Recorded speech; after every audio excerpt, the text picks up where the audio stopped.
You're listening to the Back Porch Talk podcast. Danny and Jason had many discussions and debates on the back porch while making pivotal investment moves with assets. That's right, with trading cards. They welcome you to the back porch and right into those discussions about current sports news with a fresh and unique twist. So come on and join us.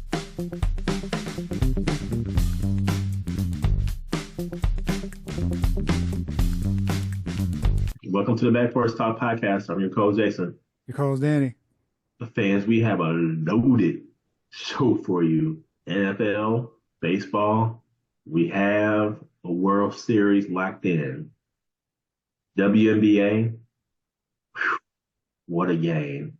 And a whole host of other things. But first, Danny, we'll get right into it. The NFL, let me just start off with the Green Bay Packers prevailing over the Houston Texans 24-22. Where last second field goal puts Green Bay in the win column. And let me just say that the defense of the Green Bay Packers showed up, held C.J. Stroud to a career low, 86 yards passing. And Jordan Love continues to throw multiple touchdowns, and in this case, multiple interceptions as well. Where he threw for 220 yards, 3 touchdowns, 2 interceptions. Josh Jacobs continues to make strides here in the running game, 12 carries for 76 yards. Surprised by just the low number of carries here, 12, but nonetheless effective. I think we have one of the best receiving cores out there. Romeo Doubs, 8 catches for 94 yards. Wicks, 3 catches, 48 yards, a touchdown. Kraft, the tight end, 33 yards for a touchdown. Jacobs, just as he has rushed the ball, he's received late. This time, 5 receptions for 16 yards and a touchdown. Green Bay prevails, goes to 5-2. Danny, what say you about this game? They didn't let the Texans beat them deep. So C.J. Stroud is known for going, throwing the ball deep and, taking those chances with like Tank Dell. Nico Collins is out, which is a big loss for them, but at least with Tank Dell. And the Packers limited him. They put the clamps on that, and they let Joe Mixon try to beat them. Joe Mixon had a great game, over 100 yards, 2 touchdowns, but they limited Stroud. And so I think this is a blueprint going forward for teams to mimic what the Packers did to Stroud, to slow him down a little bit. Dobbs, again, after his 2 weeks after his incident, he's showing why he wanted the ball. So he's sure-handed, and he had 8 receptions yesterday for almost 100 yards. He had 94 yards. Big win for them. And the other thing of note, Jason, is they signed McManus as the kicker. And what do you know? He got the kick to seal the game yesterday. Yeah. So that will bode well for them if they get I've talked about, you've talked about, Narvis wasn't it. If you get a consistent kicker, that's what you need, as it's going to be tight. These games are going to be nip and tuck. Your division everyone's over 500. Everyone's playing great ball. We'll talk about Detroit and Minnesota. So those field goals are going to be important going down the stretch. And Danny, just as you say about Detroit Lions, my Minnesota Vikings, man, Minnesota takes this L at home, man, for their first loss of the season, 31-29. Detroit comes in and rips it up, man. Jared Goff continues to impress. 280 yards, 2 touchdowns, no interceptions, continues to keep the ball safe. Sam Darnold throws a pick, has 259 yards for Minnesota. And Aaron Jones continues to do Aaron Jones. I have to say 14 carries, 93 yards, and a touchdown. Justin Jefferson, 7 catches for 81 yards. But, man, let's talk about the Detroit Lions, and where they lose Hutchinson for the year, and now you have the likes of Detroit trying to figure out what they're going to do with their defense. I will say that there were times in where Sam Darnold was back there with no rush on him. And so I think I guess Detroit's going to have to make a move here in order to get a pass rusher. There's been talks about or rumors about Xavier Smith, who used to play for the Packers, going back to the division. Currently plays for the Cleveland Browns, and Cleveland Browns are just a mess right now. So they may be looking to trade away pieces to get draft capital moving forward. But Detroit Lions, they go into Minnesota, they go ahead and do it, ping one on Minnesota, and we'll see what happens with this, Danny. What say you about this game? Jason, I didn't even know if Aaron Jones was going to even play because he had the hip injury. Mhm. So it was more or less a game time decision, and he ran well. He didn't look like he was hindered at all by that hip. David Montgomery did get banged up in this game on the Detroit side of the ball. So Jameer Gibbs had a great game at 2 touchdowns. And that's huge, man, because they have a two-headed monster. And if someone goes out, the other one can, get his shine. So Gibbs took full advantage of that. And Minnesota did come back a couple times in this game, too. Mhm. It was back and forth, and it was a great game. But all in all, man, great game. And just great to see the back and forth because some of the other games on the slate this week were not the greatest. Right. And just to say here, Danny, just to highlight a couple more games here, gotta say the Kansas City Chiefs 49ers game, the Super Bowl rematch, and where actually Kansas City prevails here 28-18. Purdy throws three picks, um, and just not a great game for him. I know he was without Debo Samuels and a couple other weapons here, McCaffrey as well. But 28-18, Kansas City goes into San Francisco and prevails here, moving the Kansas City Chiefs to 6-0. And you got to start thinking, how else can Kansas City improve? Well, Patrick Mahomes throws two more interceptions, no touchdowns. And I think that's been a reoccurring thing throughout the season, just in terms of Patrick Mahomes just not being as crisp as he has been in the past. And I think that's going to eventually catch up with the Kansas City Chiefs. Going into 6-0, getting some cushion here in the AFC helps them in the long term here. Mhm. Obviously, still have a bye coming up, that being Kansas City. And so I think that helps them. But San Francisco goes down to 3-4. I think they need to start really kind of looking at how the rest of their schedule is going to really map out. Because And you had, Jason, they lost Ayuk for the season, was announced today to a torn ACL. well, there you go. And So they got so another injury on the books. this is going to be interesting for the 49ers moving forward. They could maybe win the division, but the Seahawks are looking pretty good. And with the way that the NFC North is stacked up, I can see definitely at least two teams from the NFC North making the playoffs, maybe three. Hmm. And so if that is the case, if you're San Francisco, you got to really start thinking, okay, we really need to get on the grind here because we could possibly miss the playoffs. So Yep. this is shaping up to be a very interesting NFC playoff race. The other game of note, Danny, that I want to highlight is that of the return of Saquon Barkley into New York.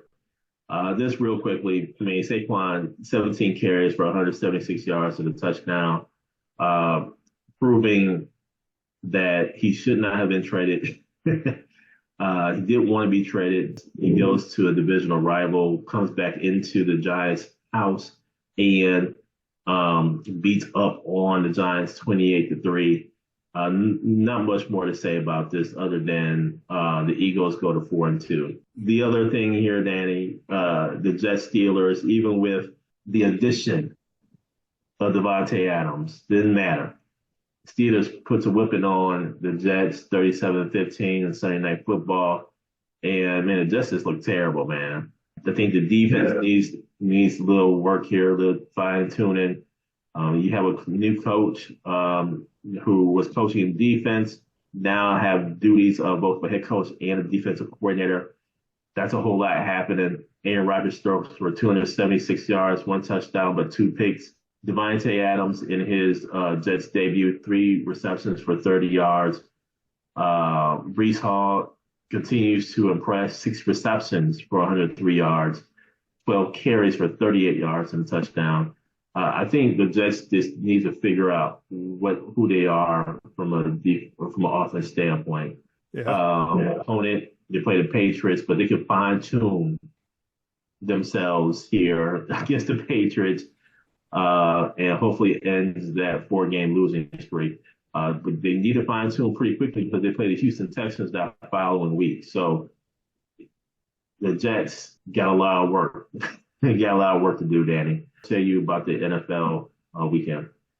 Jason, on that Steelers Jets game, it was a tale of two halves too because Russell Wilson didn't have the greatest start, and they were booing the mess out. I was like, "Uh-oh, doesn't look good."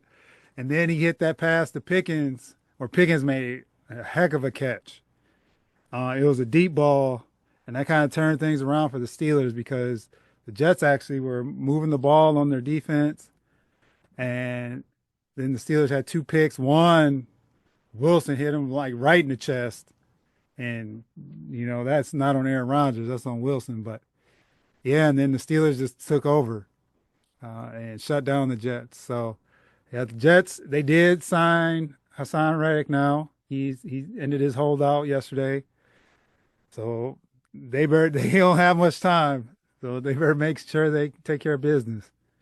And then also, Jay, as far as my Falcons, real quick, took that L against Seattle at home.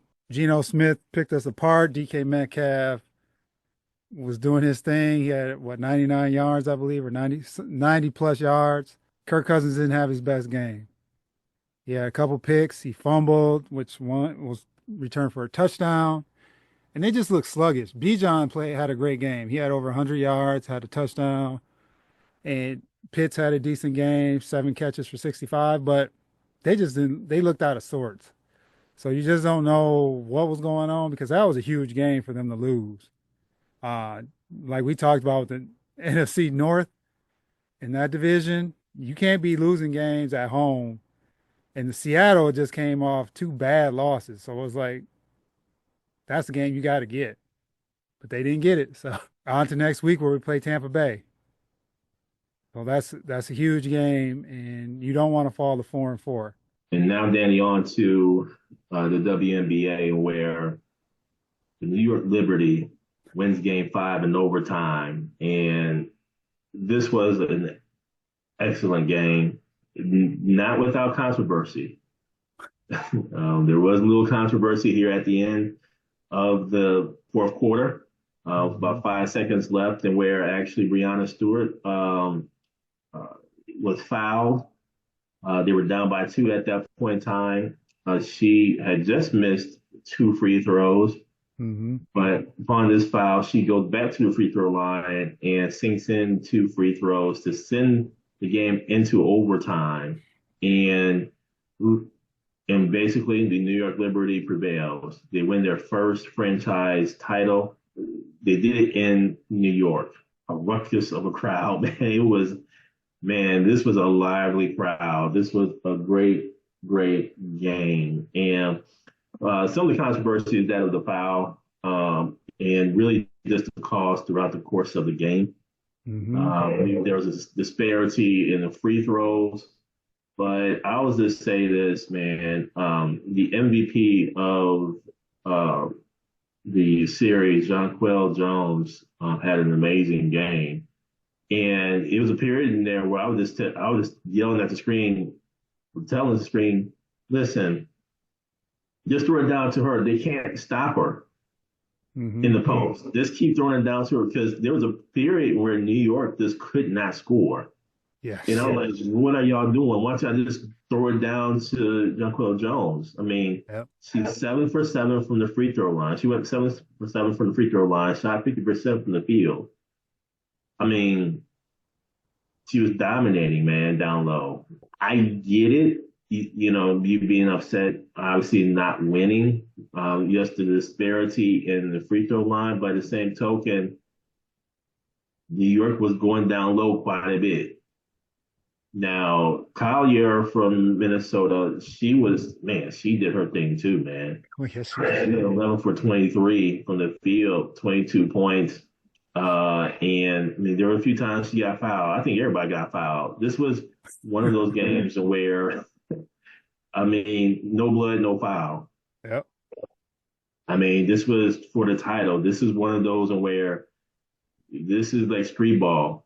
And just as I say that, maybe yes, there was a disparity on the free throw line. Maybe there was more egregious fouls called, if you will. But man, you had the opportunity still in overtime. Mm-hmm. You can't cry with spilled milk. You got to move on to the next play. You got to move on to the overtime and solidify the win in overtime at that point in time. So great game. I'm curious as to the numbers in terms of viewership Yep. because during that game there was obviously Sunday night football happening, and then there was obviously game 6 between the Dodgers and the Mets going on. So there's a lot of sports happening. I'm hoping that the eyeballs and the viewership was on the WNBA game. What say you, Danny? Great series, man. Lynx took them to the all the way to the end.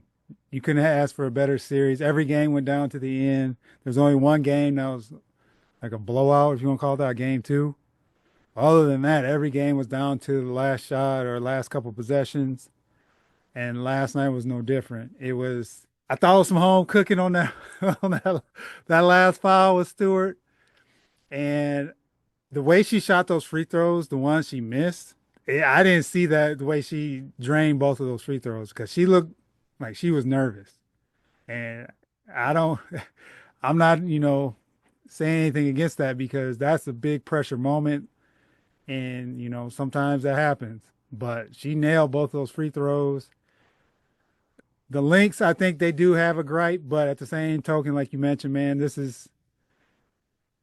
the fifth game in their case, and New York's at home. But then too, there are a lot of shots too that were missed on both ends that could have swung the game either way. Because the Lynx missed a number of shots too that where they were up. Because in the beginning of the game, they were up 10, and the Liberty fought back, and then the Lynx went up a couple points. They just couldn't close them out. It's hard to see the Lynx lose like that. But at the same token, man, it's awesome to see New York get their first championship. And just as I say that today, it's been announced that the WNBA players have opted out of their current collective bargaining agreement. They're looking to have a new economic model where it includes better wages, professional standards, better facilities, consistency across the league, and expansion to lifelong benefits. So they're looking to really leverage their power, leverage the viewership, leverage the money, the new money that's coming in. So I think that's a great idea. I mean, think about it. The NBA has this new collective bargaining agreement or this new TV contract deal. Mm-hmm. One thing I'm not certain of, though, Danny, is if the NBA contract deal includes the WNBA. So that money, I think it was like $77 billion or something like that, over a course of like 11 years. If that new money includes the NBA or WNBA, and if it does, I think I would opt out of the current situation to Mm-hmm. get a better situation, to get better facilities, to get more money. So that way I wouldn't have to go overseas as WNBA players typically do. So um, more to come on this, but man, great series, great season for the WNBA. And now, Danny, on to the likes of Major League Baseball, where, oh, man, we have World Series, the Yankees and Dodgers. This is what we were talking about, Danny. Mm-hmm. I remember we did a trading card scenario between Aaron Judge and Otani. Yep. At the time, I took, well, I think I took Aaron Judge because You of the did. home run Mm-hmm. pace that he was on at the time. You took Watani. A series, I think, is going to be widespread. I mean, this series between the Yankees and Dodgers hadn't happened since I want to say it was 81 or something like that. Mm-hmm. And now we're here in 2024, Yankees and Dodgers. And so, man, you have two great lineups. Now, these teams faced off in the regular season at Yankee Stadium, where the Dodgers prevailed in the series, let's say 2 games to 1. But that can go out the window. This is for the chip. This is it. And so we'll see what happens, man. But I am looking forward to this series that begins on Friday. I'll be right there. I definitely want to take a look at what happens in this series. What say you, Danny?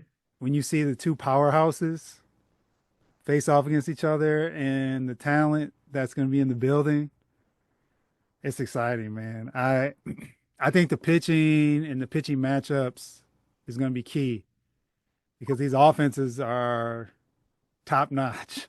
Listen, There's not a break in those lineups from a man, pitching standpoint at all. Stan has been doing, man. And Judge Well, hasn't even been hitting. just hasn't been hitting, and So, he has a few days to get it right. yep.